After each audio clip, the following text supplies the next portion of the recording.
ಎಲ್ರಿಗೂ ನಮಸ್ಕಾರ. ಇವತ್ತು ನಾವೆಲ್ಲಿ ಹೋಗ್ತಿದೀವಿ ಅಂತ ನಿಮ್ಗೆ ತಮ್ನೇಲ್ ನೋಡಿನೇ ಗೊತ್ತಾಗಿರುತ್ತೆ. ಹೌದು, ನಾವ್ ಇವತ್ತು ಹೋಗ್ತಿರೋದು ಕೇರಳದ ಕಣ್ಣೂರು ಡಿಸ್ಟಿಕ್ ನಲ್ಲಿರುವ ಕೊಟ್ಟಿಯೂರು. ನಾವು HD ಕೋಟೆ ತಾಲೂಕಿನ ಹ್ಯಾಂಡ್ ಪೋಸ್ಟ್ ಇಂದ ನಾವು ಜರ್ನಿ ಸ್ಟಾರ್ಟ್ ಮಾಡ್ದು. ಹ್ಯಾಂಡ್ ಪೋಸ್ಟ್ ಇಂದ ಕರೆಕ್ಟ್ ಆಗಿ 80 ಕಿಲೋಮೀಟರ್ಸ್ ಇದೆ ಕೊಟ್ಟಿಯೂರಿಗೆ. ಹೋಗೋ ದಾರಿಲಿ ನಮ್ಗೆ ಜಿಂಕೆ ಮತ್ತೆ ನವಿಲ್ಗಳನ್ನ ಮಾತ್ರ ನೋಡಕ್ ನಮ್ಗೆ ಚಾನ್ಸ್ ಸಿಕ್ತು.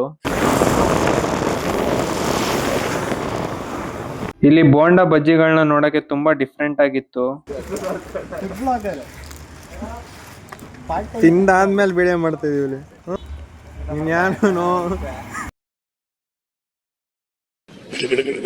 ಚಳಿ ಬಂದವ್ರ ತರ ಗಡ ಗಡ ಗಡ ಗಡ. ಬಜ್ಜಿ ಬೋಂಡಾ ಎಲ್ಲ ತಿನ್ಕೊಂಡ್ ಮತ್ತೆ ನಮ್ ಜರ್ನಿನ ಸ್ಟಾರ್ಟ್ ಮಾಡಿದ್ವಿ.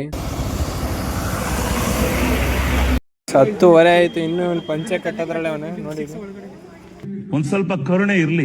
ಇದೆ ಗಾಯ್ಸಿ, ಕ್ಯೂ ಎಲ್ಲೂ ಹೋಗುತ್ತೆ ಅಂತ ಗೊತ್ತಿಲ್ಲ. ಎಲ್ಲ ನಿಂತವ್ರೆ ಅಂದ್ಬಿಟ್ಟು ಇವರು ತಂದು ನಿನ್ಸೋರೆ. ಒಂದು 10 ನಿಮಿಷ ಆಯ್ತು. 10 ನಿಮಿಷದಿಂದ ಇಲ್ಲೇ ಇದೀವಿ. ದೇವಸ್ಥಾನಕ್ಕೆ ಹೋಗುತ್ತೆ ಇದು ಕ್ಯೂ. ಇವನು ಯಾವಲ್ಲವನು ನನ್ನೇ ಕೇಳ್ತಾನೆ, ನಾ ಬಂದಿರೋದೇ ಈಗ. ಇಲ್ಲಿಗೆ ಹೋಗ್ಬೇಕಾದ್ರೆ ನಿಮ್ಗೆ ಒಂದು ಬ್ರಿಡ್ಜ್ ಸಿಗುತ್ತೆ.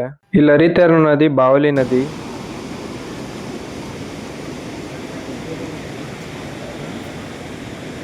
ಮುಗಿತೇನ ಫೋಟೋಶೂಟ್ ಮುಗಿತಾ ಗೈಸ್? ಅಲ್ಲಿ ಎಂಟ್ರಿ ಕಡೆಯಿಂದ ಹೋಗೋದ್ರೆ ಲೇಟ್ ಆಗುತ್ತೆ ಅನ್ಬಿಟ್ಟು ಎಕ್ಸಿಟ್ ಕಡೆಯಿಂದ ಹೋಗ್ತಾ ಇದೀವಿ. ದೇವಸ್ಥಾನ ಏನ್ ನಮಗ್ ಬೇಗನೆ ಸಿಕ್ತು. ಕ್ಯೂವಲ್ಲಿ ಏನ್ ಜಾಸ್ತಿ ನಿಲ್ಲಿಲ್ಲ ನಾವು. ಈ ಉತ್ಸವವು ವರ್ಷದಲ್ಲಿ 27 ದಿನಗಳ ಕಾಲ ಮಾತ್ರ ನಡೆಯುತ್ತದೆ. ಈ ಕೊಟ್ಟಿಯೂರಿನಲ್ಲಿ ಶಾಶ್ವತ ದೇವಾಲಯವಿಲ್ಲ. ವೈಶಾಖ ಮಾಸದಲ್ಲಿ ಮಾತ್ರ ತಾತ್ಕಾಲಿಕ ದೇವಾಲಯವನ್ನು ನಿರ್ಮಿಸಲಾಗುತ್ತದೆ. ದೇವಸ್ಥಾನದ ಇತಿಹಾಸವು ದಕ್ಷ ಯಾಗದೊಂದಿಗೆ ಸಂಬಂಧಿಸಿದೆ. ಪುರಾಣಗಳ ಪ್ರಕಾರ ದಕ್ಷನು ತನ್ನ ಮಗಳು ಸತಿದೇವಿಯ ಮತ್ತು ಶಿವನ ಅನುಮತಿ ಇಲ್ಲದೆ ಯಾಗವನ್ನು ಆಯೋಜಿಸಿದನು. ಈ ಯಾಗದಲ್ಲಿ ಸತಿದೇವಿಯು ತನ್ನನ್ನು ತಾನು ಅರ್ಪಿಸಿಕೊಂಡಳು. ದರ್ಶನ ಆಯ್ತು. ಇವಾಗ 3 ರೌಂಡ್ ಪ್ರದಕ್ಷಿಣೆ ಆಗ್ತಾ ಇದ್ವಿ.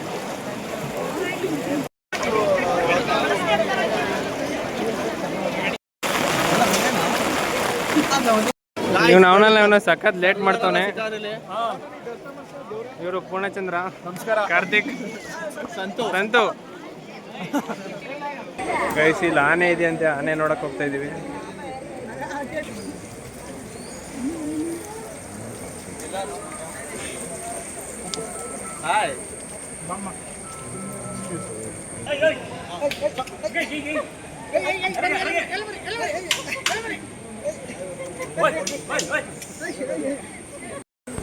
ಗೈಸ್, ಈಗ ಆನೆ ನೋಡಾಯ್ತು. ಆನೆ ಪ್ರದಕ್ಷಿಣೆ ಹಾಕೋದನ್ನ ನೋಡಕ್ಕೆ ನಮ್ಗೆ ಚಾನ್ಸ್ ಸಿಗ್ಲಿಲ್ಲ. ಈ ದೇವಸ್ಥಾನದಲ್ಲಿ ಬೇರೆನೆ ವೈಬ್ಸ್ ಇದೆ. ಈ ವರ್ಷ ಆಗ್ಲಿಲ್ಲ ಅಂದ್ರೆ ಮುಂದಿನ ವರ್ಷ ಆದ್ರೂ ಹೋಗಿ ನೋಡಿ. ವಿಡಿಯೋ ಇಷ್ಟ ಆದ್ರೆ ಒಂದು ಲೈಕ್ ಮಾಡಿ. ಇನ್ನು ಇದೇ ತರ ವಿಡಿಯೋಸ್ಗಾಗಿ ಸಬ್ಸ್ಕ್ರೈಬ್ ಮಾಡಿ.